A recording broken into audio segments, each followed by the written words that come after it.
ஒருத்தருக்கு ரொம்ப நாட்களாகவே முயலை செல்ல பிராணியாக வளர்க்க ஆசை.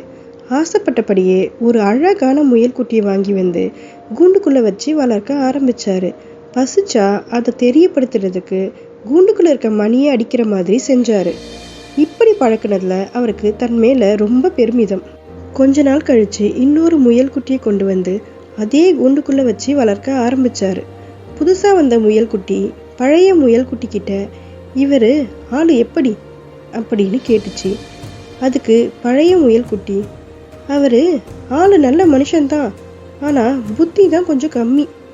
மணி அடித்தா சாப்பாடு கொண்டு வர பழக்கிறதுக்குள்ள நான் பட்ட பாடு இருக்கே அப்பா அப்பா அப்படின்னு சலிப்பாக சொல்லுச்சு. ஒவ்வொருத்தரோட வாழ்க்கை முறையை பொறுத்து தான் ஒரு நிகழ்வையோ அல்லது ஒரு நபரையோ அவங்க எந்த கண்ணோட்டத்தில் பார்க்குறாங்கங்கிறது இருக்கு. நீங்கள் எப்பயாவது மாறுபட்ட கண்ணோட்டத்தில் பார்த்துருக்கீங்களான்னு கமெண்ட்ல சொல்லுங்க.